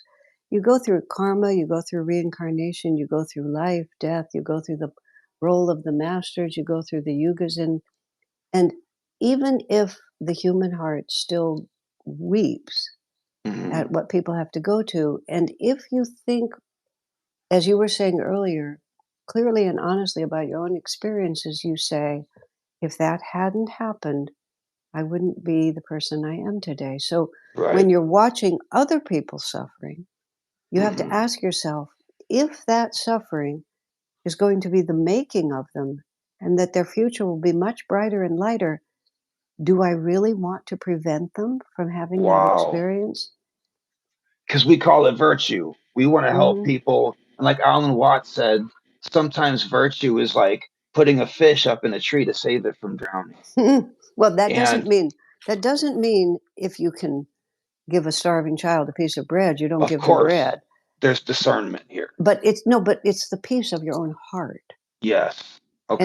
And see, a lot of times, there's a lot of subtle issues here, but a lot of times people are desperate to alleviate other people's suffering. Of course, they're concerned about the suffering, but they're so agitated by other people's suffering, they need to make the world match their idea of what the world has to be. And that's And idealism. well, it's doesn't work. Right. Because the Right. people incarnate on this planet for many reasons. This is not a planet in which there is no shadow. Right. This is a this is a very mixed planet. Right. I mean, there are other planets where the vibration, and in the higher ages, the vibration is more unified. In early Dwapara transition, we have enormous ups and downs, and we're here to learn. We're not here to just cozy down and be comfortable. And often learning is very painful. But you help someone to learn. You don't panic at the fact that they have to learn. Right. Right. A roller coaster is fun because it's scary. Well, that's a nice way to think of it. Yeah. Oh, thank you. Yeah. So yeah, I mean, and that is an issue. It's the suffering of others is particularly difficult whenever it's your own child, Oh and my it's God, yes. yeah, Absolutely. and psychology tells us that the worst thing you can do for a child is protect him from everything, bullying and heartbreak, and these things that the child has to go through in order to develop character. If you save him from everything now, you are creating a mushy, weak adult that's not going to fulfill his or her own dharma that is necessary. And I suppose you might flip it in reverse and say, well, they chose you as a parent. So, but You could. It's true. But what you're saying is, you see that the human life is a shadow of the divine life.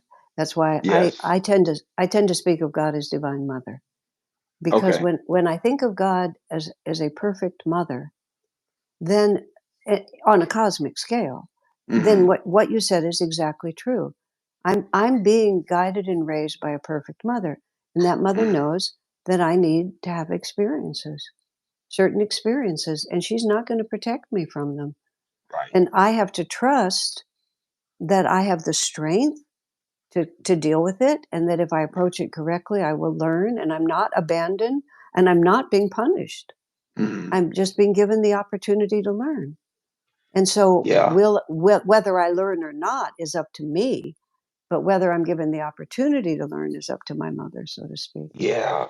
And the mother is experiencing, uh, well, just experiencing through you. Yes. And it's interesting because I'm a big fan of Jung, Carl, and he says that everyone is misinterpreting the book of Job. He kind of, and it's a very abstract idea, but in so many words he's saying that Job's suffering was a way for God to, is unbelievable and create, and he got in trouble for saying this, it was a way for God to expand his or her, in this case the mother, her own consciousness. And it was of course allegory, but and he, it clears up the, I mean, just the of that story when you hear the way he describes it, because that story in particular is what a lot of skeptics use to dismiss the entire thing. He's, Right. he's saying that you've missed the point of it. God lives through us, and he's not going to say only the pleasant things, please. What kind of God would only want to experience the lights? He's going to need, in order to become whole, like the yin and yang, he's going to need, both sides of things. I found that to be fascinating. Well, it's fascinating. I would interpret it somewhat differently, but I think Sorry. it takes it in a direction that moves it to greater enlightenment, and that's better. Um, you Absolutely. know, yeah, there's too many other elements, but yes, there has to be something behind that story that is not Right. just the obvious, because things Right. like that do not remain in scripture for hundreds. Yeah. Yeah, I mean, almost all the a lot of times when I would teach meditation classes, which I did many years ago, just because I had a different role, people would, because I'm a devotee, I speak of Divine Mother, I speak of God, I pray, I'm very comfortable with all that. I became comfortable with it. I didn't start there. And so people will say to me, well, I don't believe in God, and I say, well, describe to me the God you don't believe in. Sure. And they would describe the God that they don't believe in. And I say, well, you and me both, it's like, what I love it. Yeah. I love it. Yep. Yep. It's not, because the word God in English has no meaning until you assign a meaning to it. And much of the meaning that's assigned to it is repellent. And you just, or not satisfying to an inquiring mind. You have to, in the Sanskrit language, many of the words that are, and I'm not talking about the deities, which is a whole nother discussion, but there's many words in Sanskrit which are synonyms for the word God, but they're specific. Like my community is called Ananda. Ananda means bliss.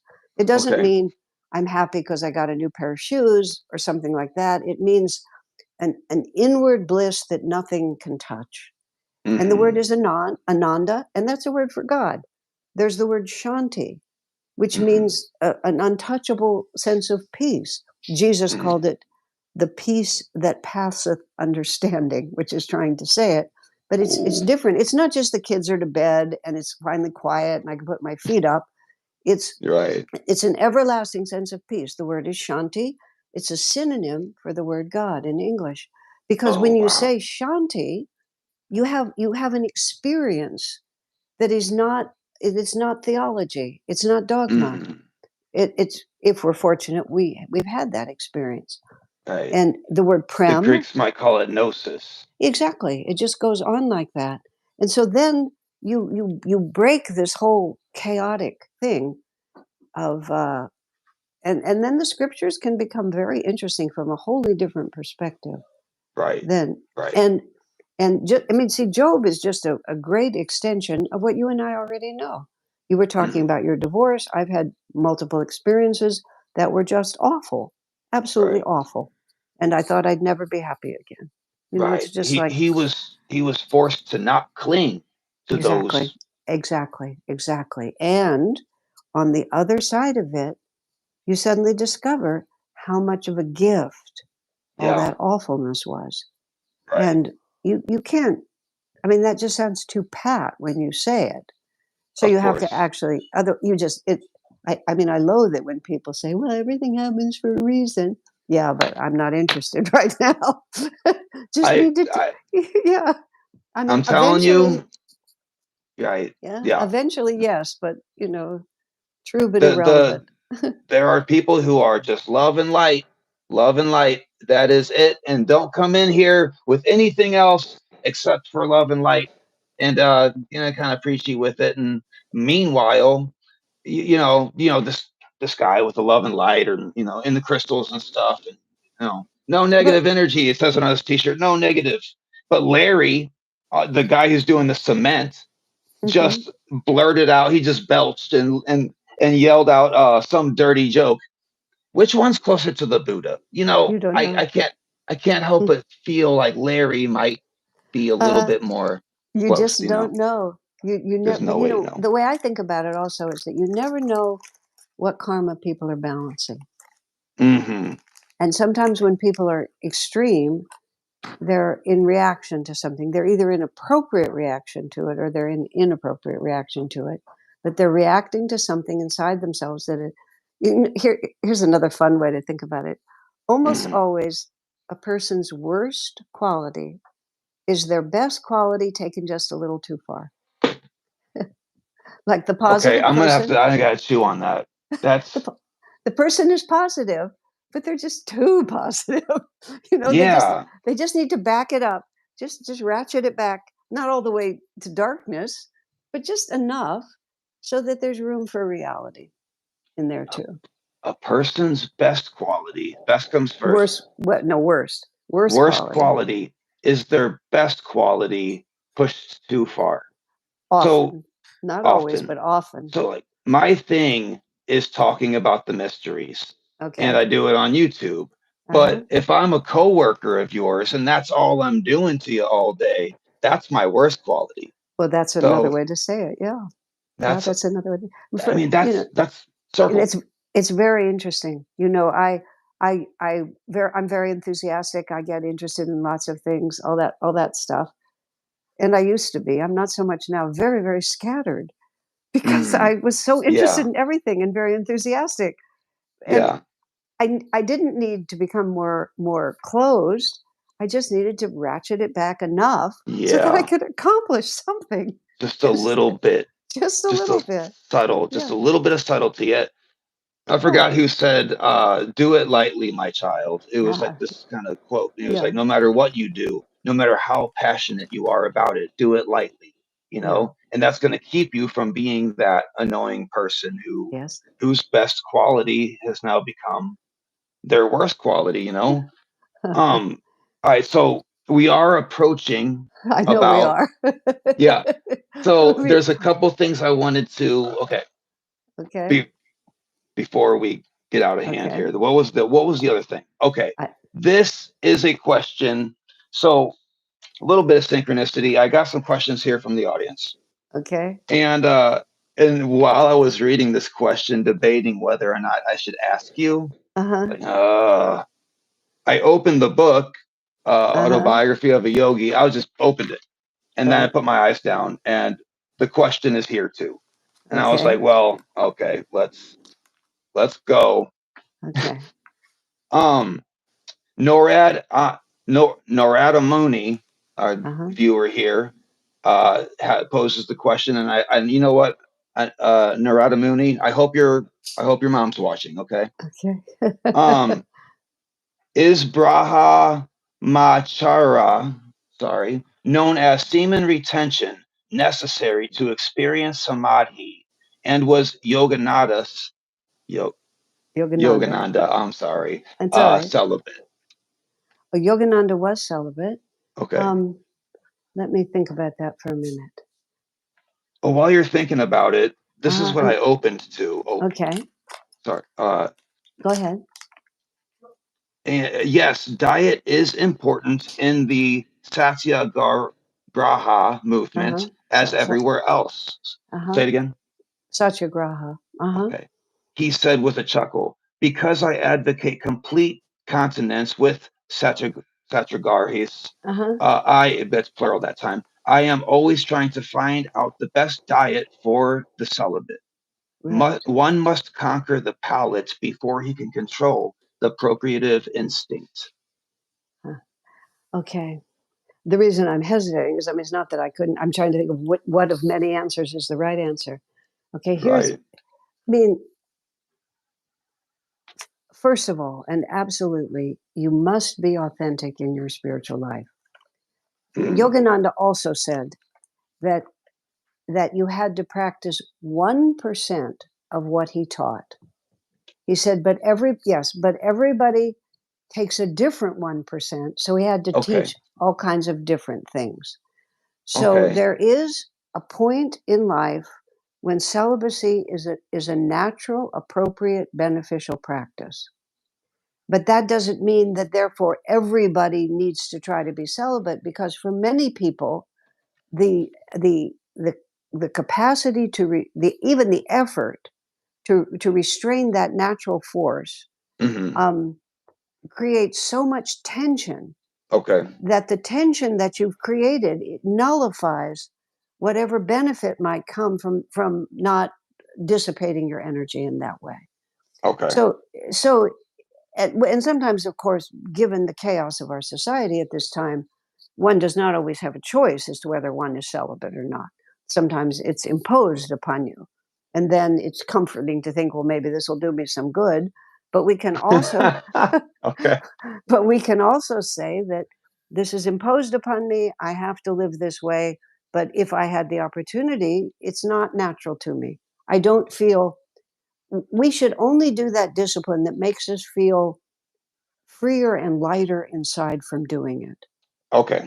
And that doesn't mean that it's necessarily easy or effortless. So I'm not talking about easy and effortless.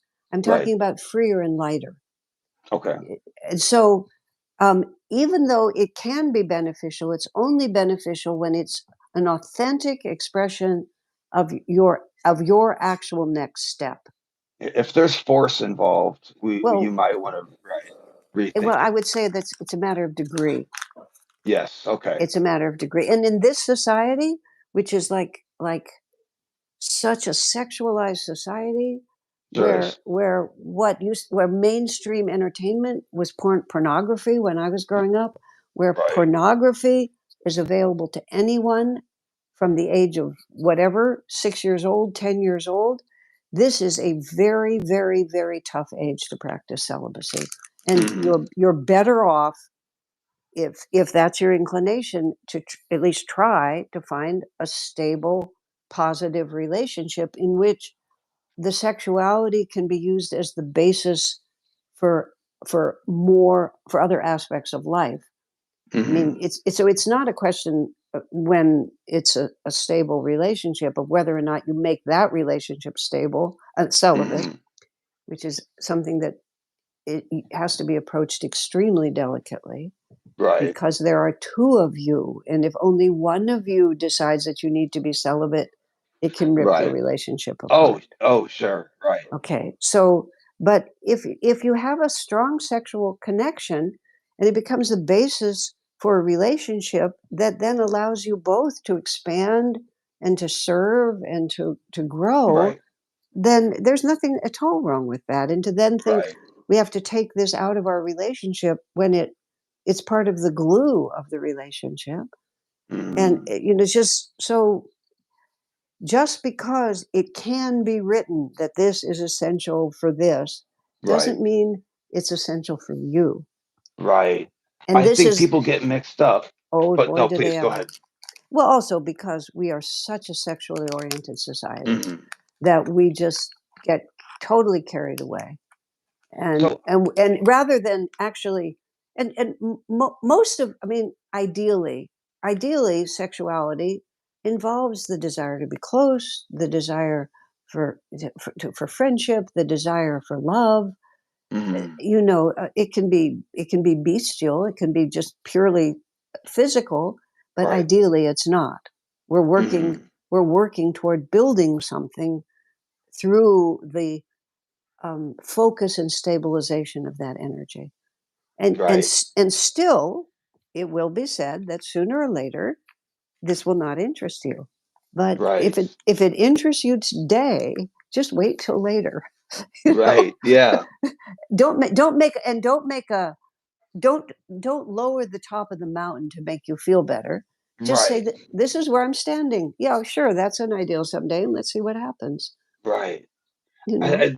Manly P. Hall had Mm-hmm. referenced semen retention as being like so this chakra, it's got the fire. It's the fire of the fireplace that Right. comes up our chimney. And our crown chakra is ideas, making decisions, right? And he kind of describes it as a fuel that comes up. And without that fuel, he puts it more elegantly, but you can aim your destiny and aim your decisions in such a way with more vigor and more fuel if Well, you've got that all this within. is true. In celibacy, because of the physiology of men, celibacy is more energy is lost Mhm. through sexuality for men than it is for women. So Right. if, and that's Okay. why you don't read in the scriptures about the importance of celibacy for women. I Although see. there is also a certain loss of energy, but it's more for men.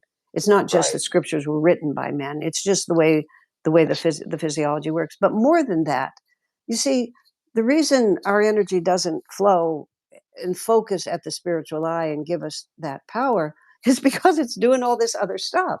Yes. And the three major delusions are sexuality, intoxicants, which is to Yeah. say the belief that happiness comes from lowering my awareness rather than expanding it. That's what Yes.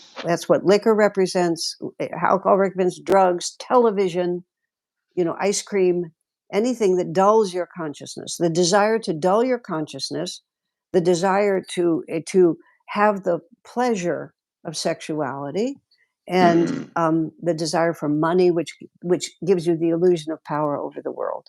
So these are not small issues. You can't just kind of like get it in your head. Oh, I think I'll won't deal with this. I mean, I think I'll conquer this now. There's a lot of, but what I was saying is, if you're not just dissipating your energy, if you're not just a complete libertine, if you're not just an avaricious, selfish person, that dissipates your energy tremendously. So it's not just whether or not the semen is expended or retained. It's how and why it's There's expended or retained. Yes, exactly. This almost seems parallel to to drinking. Oh You yeah, know, if you are drinking, you're a weaker person mentally, all that stuff. But right. having a drink at dinner, at Thanksgiving with your family or whatever, is not necessarily going to derail everything. Right, exactly. That's exactly right. However, for some people, Some that people, the attraction of intoxication is so dangerous that they have to be very, very careful. So, see, there's a science to spiritual development, and there's also the art. The painter, all the painters have the same colors, and some of them make gorgeous pictures, and some of them just make very unpleasant ones. So there's all these different things that we can possibly do, and we need to make a beautiful picture out of ourselves. And that beautiful picture depends on who you are and what stage you're at. Incredible. Yeah. You can use a hammer to build a shed, and you can also use a hammer to beat yourself in the face. And so it's not necessarily whether you keep it in or release it, or whether or not you have that drink or don't. It's a matter of. Oops, I lost you. It was just for a moment. I got a phone call, and okay, now you're here. Oh, am I frozen? Okay. You're frozen for the moment, but I can hear you. Oh my goodness! Oh boy! All right. Well, I'm glad this happened at 116 minutes and not. So, let me see what else. All right, we got. Let me just add one more thing. You were reading out Please do. Autobiography of a Yogi. Yogananda went to visit Mahatma Gandhi. Mahatma Gandhi was organizing the nonviolent movement that liberated India. He was pretty extreme, but he did mobilize a force that defeated the British Empire, and those people needed a certain kind of power. So satyagraha is the force of truth.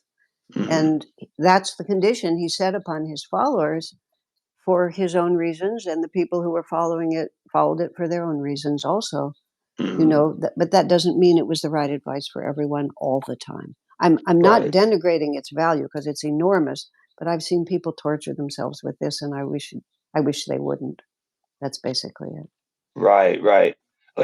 To my son Emery, who says he just texted me and said, "I'm watching your live stream right now. I appreciate you, son, but you froze me, and I am now stuck in this position. And I love you very much. And also just send if you're watching, who is my daughter, and she's downstairs.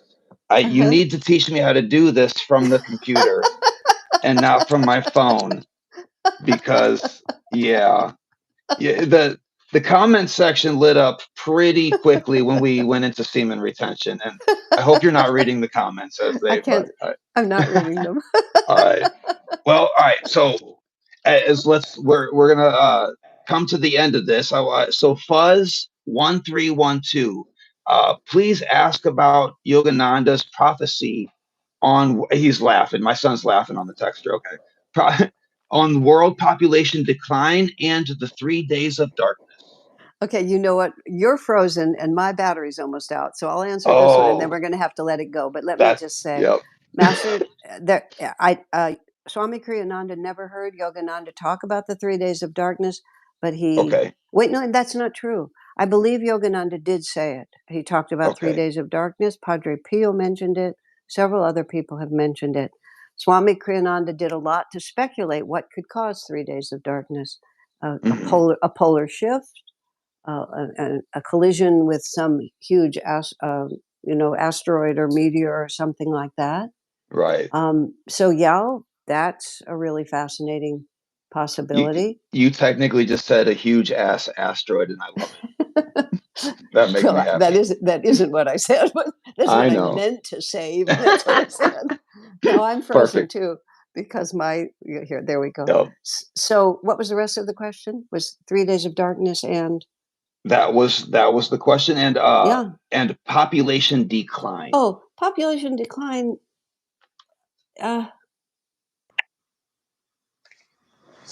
I don't know. It was much more about population overcrowding. There's Oh, I see. population decline in certain countries, but not in. I don't know if it's global or not. It's it's all it's all being set up for enormous change, and I can't comment more than that. Right. Whenever taking questions and comments from the internet, sometimes there is third parties and a game of telephone taking I place. see. That might be the case of what's going on. Well, before I let you go, I wanted to point out that the moment that we were both frozen at the same time Uh-huh. perfectly illustrated the mood of our chat. You were smiling and glowing, and I looked like this, where I was just Oh, that's right. With the face of yours that froze, you poor lad. yeah. That is the mood that I have been this entire thing, because you've not only blown my mind, you've also at the same time given me an incredible sense of hope, clarity, while at the same time a good, thorough, I think, dose of reality check that does Okay. sting, but in a way, as you have described here today, that sting is meant to be taken the Yeah. for as something to learn from, to experience, because we experience things, we experience the world. That's why we're here, is to experience the world. And I think a lot of people can find comfort in the fact that if they feel lost, or they feel like they don't have a purpose, or they don't know what the next step is, just by experiencing the world, Yeah. we are doing our own dharma by I agree. I agree. I want to say goodbye because I could just die any second now too because my phones are out of out of juice. So I okay. don't want to just disappear without saying this was really fun. I Thank am you so so much glad for you had inviting me. fun. I hope you Yeah, dive into the world of YouTube a little bit more. we will. And I'm Uh-huh. glad you brought your teachings to YouTube. And also, before we go, where can we find you? What is the best way to find you? A website, a book, YouTube? I just I'm really big on Instagram, Inner Life with Asha. All right. If you put Asha Nayaswami into any search engine, you find lots of choices. I'm big on Instagram. There's a huge amount on YouTube. I have 2,000 or more I have seen. videos on YouTube. Right. The truth is, I don't do any of it myself, so I'm not certain. But Hey, right. The real ones don't. The real ones have others do it for them. And you know what? I'm working on that. But until uh, then, I'm a one-man band.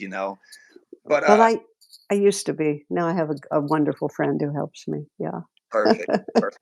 Well, any links that you send me over text, I will enter into the description box of this video. And anyone Right. listening, Yeah. if you're not subscribed to Nasha or to Asha Nayaswami, you are missing out.